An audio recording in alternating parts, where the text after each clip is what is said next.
नमस्कार, स्वागत है आपका। मैं हूं आपके साथ अनामिका पांडे। जन्माष्टमी को लेकर कई बातें कही जाती हैं, तैयारियां खास की जाती है। जन्माष्टमी अक्सर हमने देखा है 2 दिन मनाई जाती है, लेकिन इस बार सिर्फ 1 दिन ही मनाई जा रही है। 2 दिन क्यों मनाई जाती है, इस बार 1 दिन क्यों मनाई जा रही है, क्या महत्व है इसका, इस पर बातचीत के लिए मेरे साथ आचार्य राज मिश्रा इस वक्त मौजूद है। आचार्य, स्वागत है आपका। मैं सबसे पहले समझना चाहूंगी आपसे कि हमने पिछले साल तक भी देखा है, या हो सकता है अगले साल भी ये हो कि 2 दिन जन्माष्टमी मनाई जाए। सन्यासियों की और गृहस्थों की, ये ऐसे कहा जाता है 2 दिन जन्माष्टमी, क्या अंतर है इसमें? यस, ये बड़ा इंपॉर्टेंट है। मुझे लगता है कि हम भगवान कृष्ण पर चर्चा कर रहे हैं और एक महत्वपूर्ण विषय है। मैं धन्यवाद करता हूँ रिपब्लिक भारत का कि ऐसे जो आपके मन की शंकाएं हैं, चाहे वो धर्म को लेकर के हो, चाहे देश को लेकर के हो, किसी विषय को लेकर के हो, उस पर आप लोग खुलकर चर्चा करते हैं। हम भगवान कृष्ण के विषय में आज चर्चा कर रहे हैं, उनके जन्मोत्सव के विषय में चर्चा कर रहे हैं। इसलिए मैं चाहूँगा कि सबसे पहले हम लोग हाथ जोड़ करके भगवान कृष्ण का ध्यान करें, उनका स्मरण करें और फिर आज की चर्चा को हम लोग श्रद्धा से प्रारंभ करें। ओम वंशे विभूषितकरा नवनीरदाभात् पीताम्बरादरुणबिम्बफलादरुष्टा पूर्णेन्दुसुन्दरमुखादरविन्दनेत्रां कृष्णां करम किमपि तत्त्वमहं न जाने। श्री कृष्ण भगवान की जय। अगर हम वैष्णव के और स्मार्त के, गृहस्थ के और मंदिर को लेकर के, जनरली ये भी लोगों के मन में विचार हो सकता है कि घर में अलग मनाई जाती है, मंदिर में अलग। तो मंदिर घर में खैर अलग नहीं मनाई जाती, लेकिन गृहस्थ और स्मार्त यानी संत और गृहस्थ लोग दोनों अलग अलग प्रकार से मनाते हैं। तो जिस प्रकार आप देखेंगे कि मथुरा में जन्माष्टमी अलग मनाई जाती है और अगर गोकुल में आकर के देखेंगे तो जन्माष्टमी अलग मनाई जाती है। क्यों? मथुरा में भगवान का प्राकट्य पहले हो गया था और गोकुल में जो उनका अगले दिन से जो नंदोत्सव है वो गोकुल के अंदर मनाया जाता है। तो गृहस्थ जनरली क्या करता है, गृहस्थ भगवान के जन्म के बाद जो उनका उत्सव है जन्म का, उसको सेलिब्रेट करता है। और जो संत है वो भगवान की, जैसे नियम था कि भगवान का जब प्राकट्य हुआ है तो उससे पहले संतों ने जाकर के, देवताओं ने, ऋषियों ने भगवान से प्रार्थना की कि प्रभु आप अवतरित हो। अगर आप अवतरित नहीं होंगे तो जो इसके कंस का जो एक प्रकार का आतंक बढ़ रहा है, जो परिस्थितियां बढ़ रही हैं, उससे कौन हमें निजात दिलाएगा। तो उनको ये एक मन में भावना थी कि परमात्मा पूर्ण अंश के अंतर्गत अवतार लें और अवतार लेकर के जो उनका कार्य है उसको करें।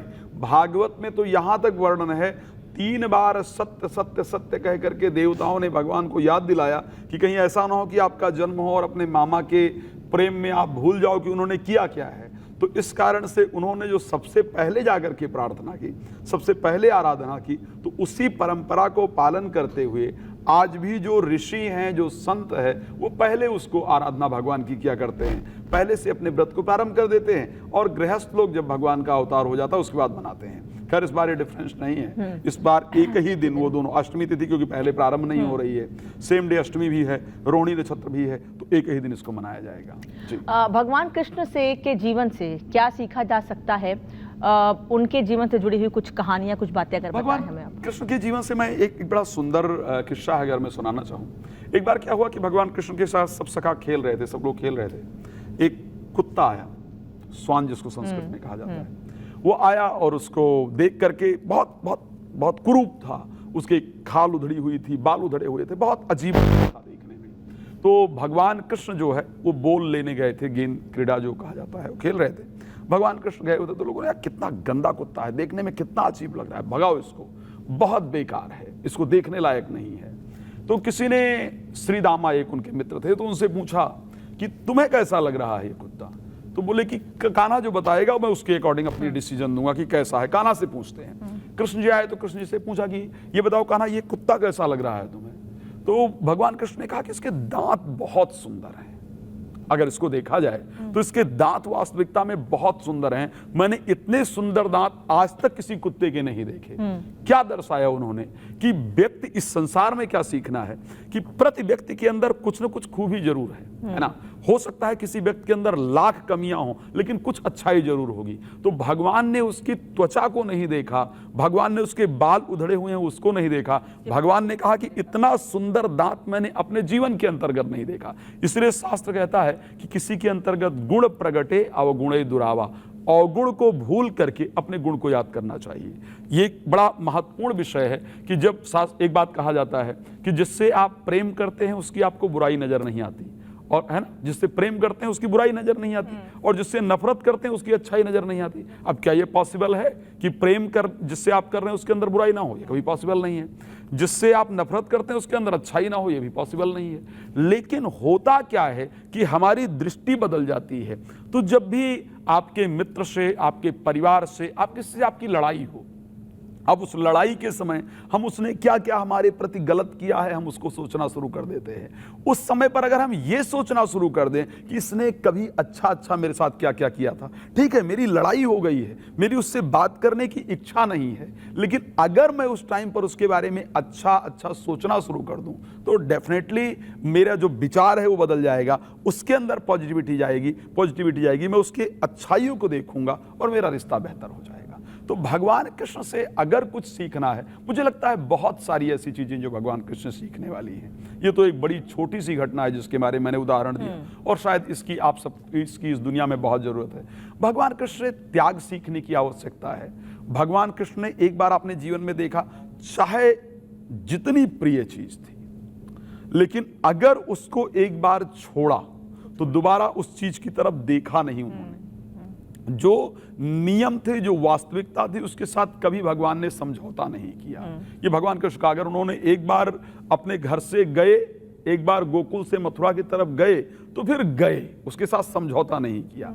अगर भगवान ने प्रेम किया तो उस प्रेम को सदैव उन्होंने स्वीकार किया, और उस प्रेम में एक निश्चल जो भावना होनी चाहिए उस भावना को उन्होंने स्वीकार किया।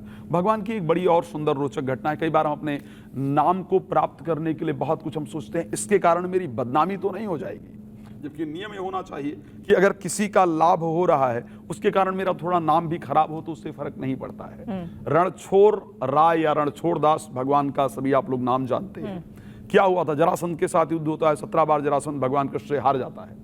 अगली बार ब्राह्मणों को बिठाता है, कहता है कि अगर मैं जीत गया तो तुम्हारी जिंदगी बना दूंगा, जो कहोगे वो कर दूंगा, और अगर मैं हार गया तो सबका वध कर दूंगा, सबको जेल में डाल दूंगा उठा करके। अब भगवान कृष्ण सिर्फ ये सोच करके कि उन ब्राह्मणों की मृत्यु मेरे कारण ना हो जाए, उनका उपहास मेरे कारण ना हो जाए, इस कारण से वो रण छोड़ करके भाग गए और भगवान पर एक कलंक लगा, रण छोड़ दास।